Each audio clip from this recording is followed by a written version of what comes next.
Now we'll study about a very important law which is called Ampere's circuital law.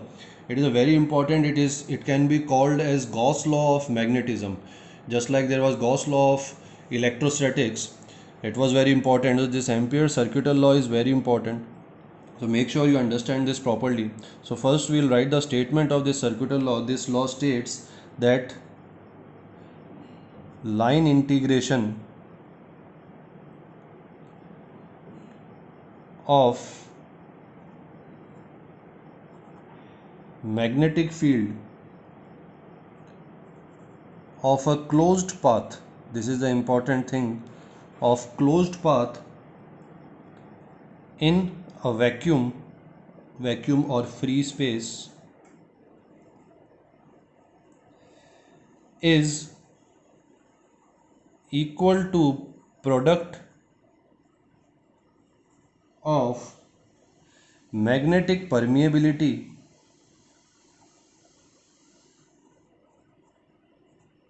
which is mu naught and current passing through the closed path. So line integration of magnetic field of a closed path in vacuum is equal to the product of magnetic permeability mu naught, because we are taking vacuum here, so it will be mu naught. If there is some other medium, then it will be mu r or mu, the absolute permittivity, permeability, and the current passing through that closed path. So what it means that there is, if first I'll write the mathematical expression. It is given by this. Make sure you memorize it. This is the mathematical expression of Ampere's circuital law. This circle means line integral around a closed path. So B dot dl will be equal to mu naught into I. Now what it actually means is that suppose that we have a conductor, straight conductor, which carries a current I. Now it will have a magnetic field around it which will be given by a circle. So the magnetic field will be in this direction. So now if we take a small length element dl here, we take small length element dl and we take the direction of B. Now in this particular case, the direction of dl and B are both tangent on this point. It will be the direction of B and dl. Then B dot dl or B dl cos theta, here both are in same direction, so theta is 0, cos 0 is 1. So B dl is equal to mu naught I. So B is constant because if current does not change, B will not change. For at this particular point, B will be same. So it can be taken out, and if we integrate dl around this closed path, now this closed path becomes important here. The path that we are taking, the magnetic field we are taking, is also closed. It is not open. So it is a circle, so it is a closed path, and current passing through this closed path. So the current here is passing through this. If suppose we had another conductor like this which also have same current, but it is outside the closed path, so in this Ampere circuital law this will not be considered. Only the current inside the closed path will be considered. So since this is a closed path, integral of dl will be equal to the circumference of this circle. So it will be 2 pi. If the radius of this is say small r, then it will be 2 pi r, and this will be equal to mu naught I. So B equals to mu naught I upon 2 pi r. So this is what it means by Ampere's circuital law. Make sure you understand the significance of taking closed path. It will be used further. Now let us say that let us take another example, that instead of conductor, a single conductor, let us say that we have a cylindrical conductor. We have a solid cylinder,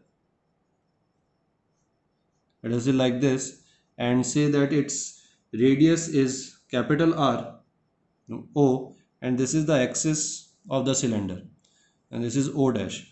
Now if current I is flowing through this cylinder, then it will flow through the entire body. So this will have current I and this will also have current I. Now here the closed path means the entire conductor. So entire conductor, both the sides are important. So this entire current will generate a magnetic field. So now this point of observation where we are taking dl, it can be of three cases. The dl can be taken outside, on the surface and inside the cylinder. So we'll understand all three cases one by one. So first we'll say P is outside.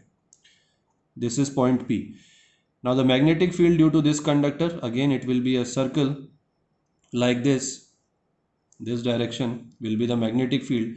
We'll take dl here. The same process we are going to do. We'll take dl here and we'll see that dl and B are in the same direction in a tangent to this point.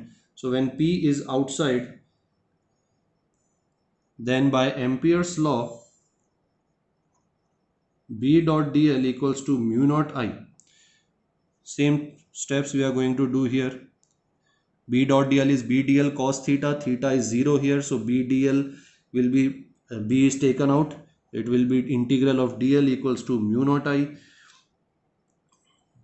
Again it is a circle, so integral of dl will be 2 pi, radius is capital R, so capital R equals to mu naught I.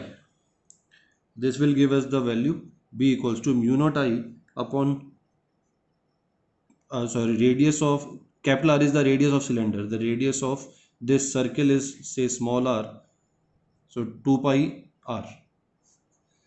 So this will be the magnetic field when the point P is outside. Now let us say that point P is on the surface. On the surface of this cylinder, then in that case the radius of cylinder becomes equal to small r, the radius of the magnetic field line. So simply we will substitute small r with capital R. So this will be the when P is on the surface. Now when P is taken inside, let us do it on next page.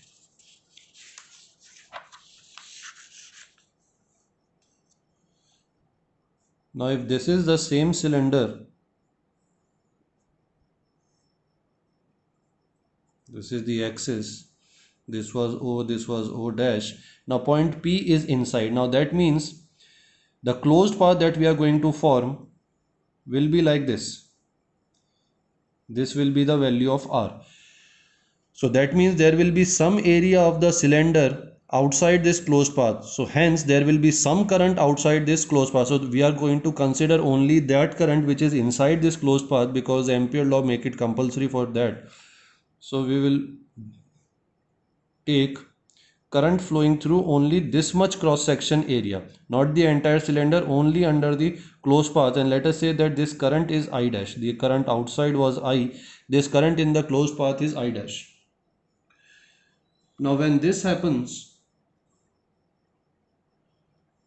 by circuital law, by Ampere's law, B dot dl is equal to mu naught I dash. This time it will be I dash.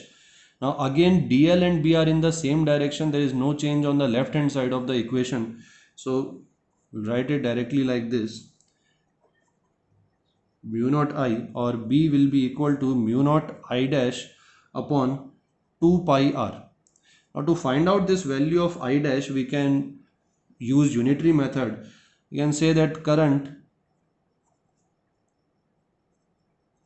in whole conductor was I.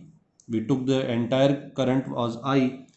Now if instead of a conductor we had a unit, that is a wire, so current in unit cross section area,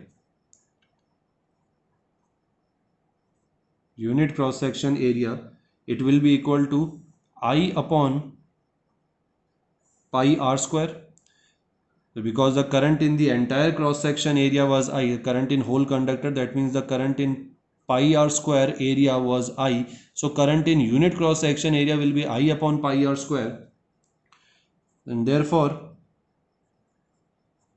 current in 2 pi r cross section area,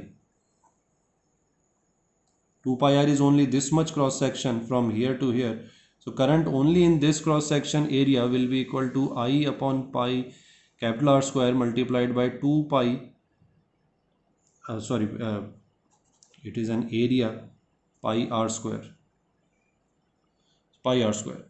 Pi will get cancelled out, and this current, this was I dash, this current I dash will be given as I r square upon capital R square. So this will be the value of I dash, and if we substitute this value back here, then B will become mu naught I r square upon 2 pi capital R square. So this will be the magnetic field when point P is inside.